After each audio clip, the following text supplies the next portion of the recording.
Hey everybody, welcome back to the Carryandcut YouTube channel. And if you're new here, I really do appreciate you stopping by and watching. Don't forget to like, subscribe, also leave a comment down below. I really do appreciate it, and I love reaching out to everybody, and it really does help out the channel.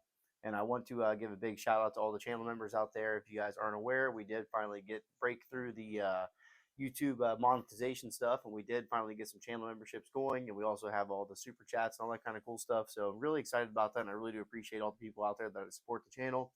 It really does help me, and it helps me provide more knives and new equipment to help make the quality and the content better for you guys. So today we are kind of going over a different topic here. I seen a video the other day from the Unprofessional Dad on YouTube, and he's another knife YouTuber. He does a lot of gear reviews and knife reviews and stuff like that. And it was going over how to start your collection, and whether you should start with budget stuff or more high-end premium stuff. And I feel like, especially on the premium end, me and his views really aligned. Two of the knives that he has on his channel, at least on his list, I guess you could say, it wasn't really somewhat of a list. He kind of just did three of his knives that he would recommend to people if they were first really getting into the hobby and what they were wanting to get into. And it's a really cool thing the knife community is, or just the knife collecting hobby in general. I guess you can really take it wherever you want to. You can do a lot of stuff, and it's really completely up to you. So nobody is writing the rules for you. If you want to go, you know, more real cheap, $20 to $50 knives, you can. If you want to buy, 100 $200 knives, heck, you can even get into 400, to 1,000 crazy custom pocket knives, stuff like that. So it's really anything that you want to do and what you find your niche in, I guess you could say. So I have six different knives total on the table. I got pretty much a lot of my collection out. I wanted to get out and just kind of throw off some stuff in here about to what at least I would kind of recommend for the different price categories, I guess you could say. So with the budget setup here, so these top three knives here, I think this is like a really good kind of starter trio, I guess you could say. And then same down here for the bottom three. Of course, these are going to be the more premium ones. And I'll have some stories for really just about all of them. So the Kershaw Leak would have been the first knife that I can even remember. At least this is an American-made knife too, so that's a whole nother genre that people like to get into. But the Kershaw, I'll just pull these off to the side for a minute here. Um, the Kershaw Leak is a really cool knife to, first as like an entry level thing you can get into. It's of course American made. It is a assisted frame locking knife, so there is some kind of a torsion bar spring in the actual pivot of this, and it gives you really consistent action all the time. And this is a really good starter knife, really useful blade shape, small. This is a really approachable knife for a lot of people also. This is a Ken Onion design, and it's made waves in the knife community. I took the pocket clip off this one. This is just like kind of like a small little forget about it in your pocket kind of knife to me. I don't carry it very much anymore, but this is one of the first ones that really got me into the hobby. I always had a pocket knife, but I never really took it seriously. One of the buddies I worked with, he really kind of got me into it. He was into the bench maze and stuff like that, and I just never really understood it and seen the reason why someone would want to spend any sort of amount of money on a pocket knife until, well, I got bit by the bug. So this was my first one, and I really can't stress this enough. This is a really good knife. Of course, I remember going on Amazon just looking through and said, man, that thing looks really cool. So this kind of has a two different blade steels in this thing. I'm not really sure how Kershaw does it here, but it has a some kind of line going on in the middle of the actual blade. You can see that, so that separates the two different blade steels. Of course, at the bottom cutting edge, we do have D2. I'm not sure what the top blade steel is, probably some kind of 14C, something kind of crazy like that, but it is a really cool knife. It's all stone washed. You have a stainless steel frame lock on it, and of course there's that spring assisted opening. So pretty cool. It's a good one. And then, like I say, this one is going to be, I think this one was probably around the $70 price range for this exact configuration that this knife is in. But brand new, they're around $50 to $60 depending on the blade steel. These do go all the way up to Magna Cut, and they have really good blade steels on them also, and all the way down to 14C and even lower than that. So definitely a really good entry level knife, something you get started on. And then next we have the Ontario Rat Model 2. So the Ontario Knife Company. This is of course, another really well-known knife in the industry, I guess you could say, or just the community itself. It's one that a lot of people have. This is the smaller brother. There's a Rat 1 and the Rat 2. This was the first knife that I actually got and did any sort of customization on by myself. So this has I think it was a Way of Knife. It was actually where I got, I think that's what it was. Actually got these scales for it. So these are copper scales on this Rat 2 right here. Pretty cool. I did end up breaking a body screw right there, so that's kind of unfortunate. And the clip screw stripped out on me. So this is years ago, but I don't really carry this thing anymore. But I also did get a D2 blade for this one too. So this came with Aus-8 blade steel. Of course, definitely nothing to write home about. D2 really isn't either, but it's still a great, budget knife steel. It's pretty tough and holds an edge for a pretty good amount of time. Of course, it's not stainless, but I don't really take care of the D2 that much, and I don't have any problems with it whatsoever. But this is a really cool one. I really do like this overall blade shape, and they are really cheap too. So this is a $40 knife most of the time when you're actually getting into it for like a stock one. This one here, I might have $80 wrapped up into it total with the D2 blade, which a lot of them even come with the D2 blade now, but there is still some Aus-8 variants. And of course, it comes with a normal, like a peel ply kind of texture G10. But these are workhorses, the knives. The original scales come with a 4-way position and pocket clip on it. And of course, it has a really tough liner lock on there. This thing does have 4 standoffs in the back right there. So this is an incredibly tough, rigid knife for what you're getting. And of course, with a $40 price tag, you really can't go wrong with that. So right there, we're up to, $90 and 2 knives. And then I don't think, there's a lot of ways you could go. And Spyderco, of course, they do have some budget stuff. I'm not going to say they don't. Some of their Chinese stuff is definitely on the budget end, and they even do have a bird line. So that's like a even lower budget end that you can get into stuff that's only like 35 to 40, $50 stuff like that, which that's really good thing to get into also. They have lightweight handles. We normally have a ambidextrous back lock on them. At least most of the Chinese ones do, and I think a lot of the bird ones do also. Well, I'll take that back about the Chinese ones. A lot of those do have liner locks and stuff like that. But this is the Seki City, Japan Spyderco Delica 4. So this was not my first Spyderco, but this was my first lightweight one. And this is coming in at the $90 price range. And I feel like this is a knife that almost anybody could have. And it's kind of the perfect EDC knife for me. Of course, I have a lot of other Spydercos, a lot of other knives in general, but this overall size and shape really does work for me. I'm not the biggest fan of the back locks, but Spyderco does a really good job with them. And of course, it's really nice and safe. It's not exactly finger safe closing or anything like that, but they do have pretty good action out of the box. It's not too bad. I got this knife for $30 on a Matco tool truck of any places I could actually get a knife. So that is really cool, and I've loved this thing. I got the Lynch Northwest deep carry clip on it. I've sharpened it up, and it was pretty rough when I first got it. But this is just an overall really useful blade. Super thin, super slicey, VG10 blade steel, which is, pretty great stuff for what it is. You're not paying an incredible amount of money for that right there. So this one's actually coming in at $90, but you could also shift gears into something even, way cheaper than these ones right here. So I have, this might be the cheapest knife that I have in my collection. This is a Gonzo FH11S. So this is a knife that has G10 contoured handles. It's got a D2 blade running on ball bearings, has a deep carry pocket clip.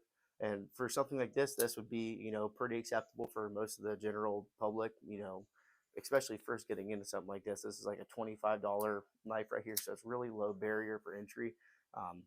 Pretty acceptable for what you're getting there. But I'm sticking with these two right here in this Delica. I think these are really good examples of stuff that you can get for, not too bad. And of course, these 3 knives right here, you could even throw in this 4th knife right here, and it's going to be less than, even some of these ones right here. So let's see, if we got 25 here, 90 on the Delica, that's like 115. The Rat's going to be 40. So there's 155, and then so you're like $200 for these 4 pocket knives right here, which you can even do a lot cheaper than that at the same time. But my number one knife, if you're going to be getting into more of the high end stuff, so high end production, I'm not talking your $400 Hinderers, and you get into Chris Reeve stuff like that, but just really good overall production knives. The Spyderco Paramilitary 2 is probably going to be my number one pick. There is so many variations to this you can actually get into. Blade steel out the wazoo, different handles. Most of the time it's going to be some sort of a G10, but they do have this natural micarta right here with CPM Crewwear blade steel. And This is a really awesome knife. My wife and children got this for me for Christmas a couple years back. I'm thinking it was 2 years ago, and this one's definitely near and dear to me. I love using it. The Paramilitary 2 is a really great line. I actually loved it so much I bought another one. So here is my second Paramilitary 2. This is just the standard variety. It had a CPM S45BN, which is also really good stuff. This had the black G10 scales on it that, of course, really good stuff. This has a brass Flytanium. I can't remember exactly what the model was. I think it's a crossfade Flytanium brass scales on it. So the black hardware. We have the black Lynch Northwest deep carry clip on it. It just really does a great job. Of course, this is more of a flashy, super heavy now with the brass scales too. This thing is a serious chunk of metal now, but really great knife. Overall, Spyderco in general, they are the knife company that I have the most knives of. But something about the design language of a Paramilitary 2, or really just a lot of the Spyderco knives in general, you really can't go wrong. They do have a very strange appearance. Not going to say they don't, but everything, it's all thought out exceptionally well. So the Glesser family over there that owns Spyderco, they really know what they're doing when they're making pocket knives. All the lines, all the curves, the different hand positions, the jimping is placed at the correct area, and don't even get me started on the compression lock. It's my favorite lock. Really, it's good stuff. I really can't say enough about it. Of course, this has another Lynch Northwest deep carry clip on it. This one's a really cool modular 3D milled clip. So that's going to be really exciting. But Spyderco, they really do push the boundaries with all different blade steels. There's a lot of cool stuff you can get into, and I'll probably show some more of those from my collection. But you could also get the Para 3 wrapped up into this whole, of course, the Para 3 is going to be the smaller brother to this one right here, but super good. But the price tag, of course, the barrier for entry is going to be a lot higher with these knives. I think the cheapest you can get a Paramilitary 2 for is probably around $220 here in 2025, and I think the prices are only going to keep going up, unfortunately. But for that, you're getting exceptional, USA quality right there. Of course, made in the United States, and Golden, Colorado. So really good stuff. Even their Taiwan stuff's really good also, though. But it's pretty cool. Spyderco Paramilitary 2 going to be a instant classic, and of course it really is. And if you guys end up getting one, you'll understand why. They're really cool, and hopefully you guys have a knife store that's close to you so you can actually go and handle some knives. That's a really big help when you're actually getting into the more expensive stuff that you might like. So then let's move on to the Benchmade 940 Osborne. So I know this cool backstory on this one. This is actually my first expensive knife that I ever bought. So when I bought this thing, I think it was $235-ish, something like that, 3 years ago. And I couldn't believe the price that this knife was. Of course, I understand now, well, somewhat understand why, I guess you could say. I know Benchmade takes a lot of heat, but it is a exceptional knife. Again, this is a really well thought out knife. It's a super hard worker. It's got a really stout blade on it. This is something that you can, have use and abuse for a long time. This has another Lynch Northwest deep carry clip on it. I've, used this thing so much. I've seen so much pocket time. It's wearing through the aluminum. So you can tell that thing has got some serious wear. I've sharpened this thing countless and countless times. I, tried my hand at freehand sharpening at this knife. It's really been through a lot of it with me. I carried this, by itself. I think I had 2 knives to my name at that point in time, some cheap Gerber knife. Well, actually, I guess I probably had more than that. I probably had a couple different ones, some cheap ones. But this thing exclusively stayed with me. I've lost it 3 times, and somehow I end up keep finding the thing. So really cool. So this is another knife that's going to be pretty expensive nowadays too. You're looking at that 250, 230 to 250 price range for a lot of these. You might be able to get them on sale now, but they do have a lot of different variants. Of course, they have automatics. They have they don't do any assisted, but they do have mini ones too. So that's a pretty cool thing if you like to have a smaller knife. And I think that's something that everybody needs in their knife collection is a small knife. I have a pretty cool one that I'll show you guys. But yeah, the 940 Osborne is definitely a cult classic and one that I think everybody should have in their collection, whether or not you like Benchmade. I know, like I was trying to say before, they've got a lot of heat here recently because of the prices they charge, and I understand that it is expensive to do business in America, to have companies, have employees that depend on you. Of course, nobody likes to make $10 an hour working in the United States, so I'm not sure what they're paying their employees, but I know it probably costs a whole lot of money for benefits and insurance. I'm not trying to understand or say why Benchmade knives are so expensive, but they are built exceptionally well. I know I have, I think, 3 of them now. So I'm just as guilty as everybody else, but Benchmade, they are good for what you get. So the third place, I was kind of a toss up here. I wanted to include some sort of automatic knife just because I think they are pretty cool. They're definitely not for everybody. And of course, check your local knife laws before you even get into anything like this. But this is the ProTech Strider PT Plus. Um, I do have some honorable mentions, but I'm just going to go ahead and put this one here in the third place. So right here, this is a really cool out the side opening automatic knife right here. Of course, ProTech is another one of those American-made companies. They bleed America through and through. And of course, this is based off the mixed Strider design Strider knives over there. They do a really good job. I'm not sure if this is like a SNG kind of. I think it's what it's kind of based off of is the SNG. It's a smaller shape, of course. It has the super nice hand-feeling grip on it. These do have a smaller blade on them though, but for what you're getting, you have a really nice sandwich construction, aluminum scales on this thing. Of course, you're looking at CPM magnet cut in the blade steel, like a smoky gray DLC coating on the blade there, and of course that unmistakable ProTech action. This knife definitely won't fail on you, and I think this is actually a pretty tough knife for what you're getting. Of course, pocket knife, they have their limitations. They're not hammers or pry bars or screwdrivers. They're meant to be used for cutting things, and I'm a firm believer in that. You shouldn't abuse your knives by any stretch of the imagination. But this is a really good one. So here we have 3 knives here and 4 knives there. So these 3 knives together, so this is a $250 knife right here. So between these 3, we're looking at $750. And then when we said these 3 right here, we're like 100, these 4 were $190 altogether right there. So we have a very, huge price gap in here. And of course, people can say that you don't need to spend that much money on a good knife, and I do agree with them. I have, of course, several cheaper knives. I have a way more fancier, nice, higher end knives than cheap ones. I will say that at this time in my collection, I don't have too many cheap ones. Um, this is I can't even think, this is a VNLA Amazon find. So I think this is actually called the Praxis. This is a 14C 28N blade steel knife right here, running on ball bearings. And check that action out. I mean, you just click the lock bar and this thing, or the liner lock, and it falls shut. So there is knives out there that can't even compete with that kind of action that cost 100, not 100 times more obviously, but cost way more than this knife does. So I get the appeal, but that's a cool thing about the knife community and the genre, in the hobby. You can really get into whatever you want to get into. You can spend as much as you want to, and I feel like most time people start off on the budget genre, of course, get their feet wet in it, and then they want to check out the more, kind of nicer stuff. Here's my pair 3 lightweight and 15V. I'm a huge Spyderco fan, so this was one of those no-brainers. I had to get it. Of course, the Lynch Northwest deep carry clip. That's just a thing that it's a revolving door. And then, I got into the Spyderco Shaman. That was a really cool one that I've been wanting to get for a long time. Seen it on YouTube a million times, and I had to get one. So there you go. Got a Shaman on there. Of course, the second PM2.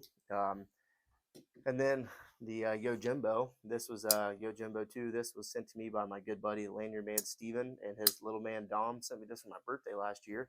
So really cool. Of course, we got another Lynch Northwest deep carry clip on it. This is a cool knife too. So I definitely have some sort of a theme going on with Spydercos. And then, it just keeps on going from there. You can really just evolve this into whatever you want to. And then you can even get into the real, I want to say this is really getting into your high-end stuff here. This is the Winter Blade Co. Factor. This thing is really cool. Brian Winters from the, of course, Winter Blade Co. He makes some exceptional knives. Exceptional. That's a common word here in this video today. This knife is running on some sort of magnet locking system. And of course, it has this really crazy, revolutionary, some may say, opening method. I don't really know what you want to call this device back here, but it's super cool. It makes a lot of cool noises when you open it. It does have a tritium insert in there, which is about impossible to see shining the light on the camera here, but it does glow in the dark, so that is really cool. And then that's going to be a $450+ knife. The Dead Wreck and Ridgeback, this thing is really cool too. This is an aluminum integral button lock, and you're really getting up into the price range in this one too. This is going to be that $400 price range. So, and then the list just keeps going on and on and on forever. However, much you want to get into, I'd love to look into a McNeese knives here this time this year, or maybe even a Chris Reeve, Singo or something like that.